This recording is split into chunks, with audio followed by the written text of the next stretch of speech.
The town stood desolate under a sky thick with storm clouds. Buildings, once homes and businesses, were now hollow shells. Their empty windows stared out like vacant eyes. The wind howled through the empty streets, carrying with it the scent of decay and the weight of forgotten secrets. A lone man, drawn by an unknown force, stepped into the town square. He could feel the town's history beneath his feet, a palpable presence, whispering of a darkness that lingered. The man, a wanderer named Elias, pulled his coat tighter against the unnatural chill. The wind seemed to whisper his name, a low, mournful sound that sent shivers down his spine. He could sense eyes upon him, watching from the shadows that clung to every corner. An oppressive silence hung in the air, broken only by the creaking of a rusty swing set in the distance. It was the silence of a graveyard, a silence that spoke of things best left undisturbed. Each step Elias took was hesitant, a silent question posed to the abandoned town. The air grew heavy, laden with an unseen menace that pressed down on him. He could feel his heart pounding against his ribs, a frantic rhythm against the backdrop of eerie silence.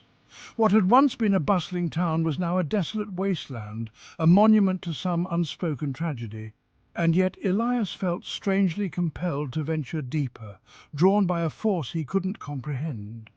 As the last rays of the dying sun slipped below the horizon, casting long, grotesque shadows across the town, Elias felt a growing sense of unease.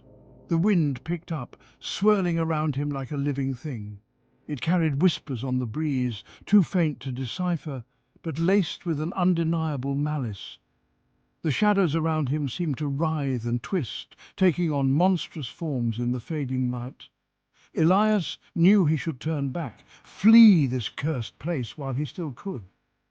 But something held him there, an invisible tether pulling him towards the heart of the town's darkness. Elias felt a pull towards the center of the town, an invisible string guiding him through the labyrinth of empty streets. The shadows, once clinging to the edges of his vision, began to stretch and move, slithering along the ground like serpents. They pointed towards his destination, beckoning him forward with an eerie grace.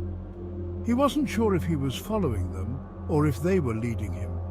The houses he passed were frozen in time. Toys lay abandoned in overgrown yards.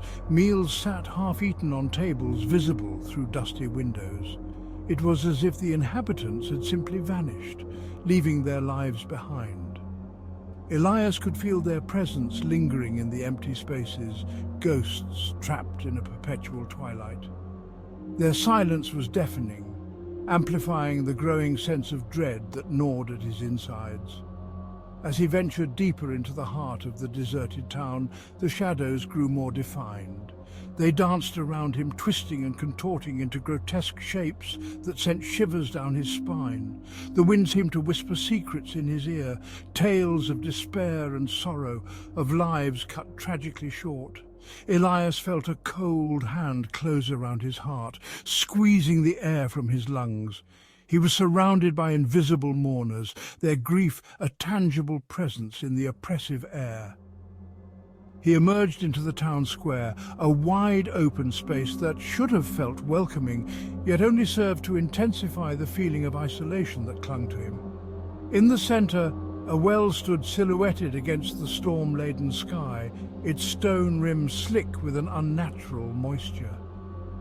The shadows converged on the well, swirling around it like water down a drain. It was a vortex of darkness, and Elias felt an irresistible pull towards its edge. A chill ran down Elias's spine as he neared the well. Its stone was old, worn smooth by the passage of time, and etched with strange symbols he couldn't decipher. The air around it vibrated with an unseen energy, a palpable hum that set his teeth on edge. The shadows danced more frantically now, their movements taking on a desperate urgency. He leaned forward, drawn by a curiosity that warred with his growing fear. As he peered into the well's depths, a voice, raspy and weak, rose from the darkness below. It whispered his name, a drawn-out, mournful sound that seemed to echo his deepest fears. The voice spoke of forgotten things, of ancient powers and a darkness that hungered. It promised knowledge and power, but at a terrible cost. Elias felt his blood turn to ice, his breath catching in his throat. He wanted to turn away, to flee from the seductive whispers that clawed at his sanity. Yet, he found himself rooted to the spot, his gaze locked on the swirling darkness within the well.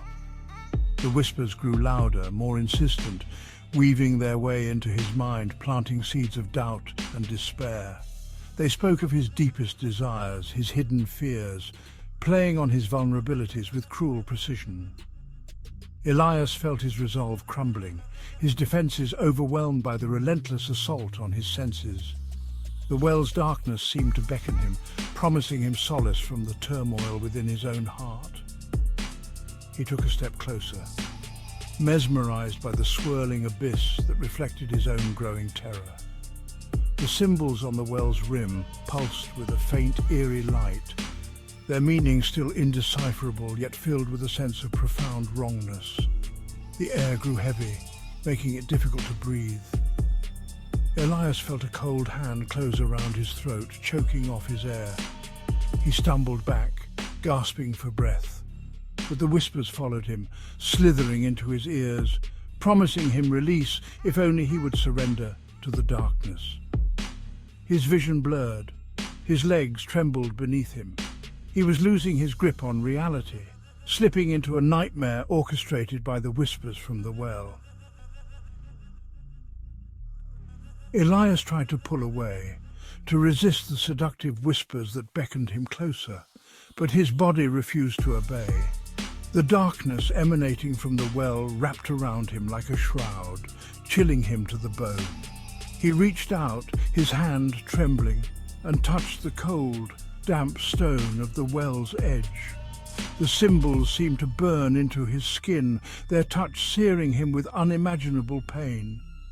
A wave of dizziness washed over him and he stumbled, his balance lost. He fell forward, his scream swallowed by the well's gaping maw. He landed with a sickening thud, the air knocked from his lungs. The darkness closed in around him, thick and suffocating, a living entity that pressed down on him, crushing him with its immense weight. Panic surged through him, but there was nowhere to escape. He was trapped, swallowed whole by the well's insatiable hunger. As his vision faded in and out of focus, Elias could feel something cold and slimy slithering against his skin. It wrapped around his limbs, his torso, his throat, constricting, suffocating. He thrashed against the unseen assailant, but his struggles were useless. He was being dragged deeper into the well's depths, pulled down into the heart of the earth. The whispers were all around him now, a cacophony of voices that echoed his terror and despair. Then, just as suddenly as it began, the struggle ceased. The whispers faded into a distant hum, the darkness lifting slightly. Elias found himself lying on a cold, hard surface, his body racked with pain. He tried to sit up, but a wave of dizziness forced him back down. As his vision cleared, he realized with a growing horror that he was no longer alone. A figure stood over him, its form shifting and swirling in the dim light. It was a creature of shadow and darkness, its eyes burning with a cold, malevolent light. And it was reaching for him, its touch promising unimaginable pain and eternal torment.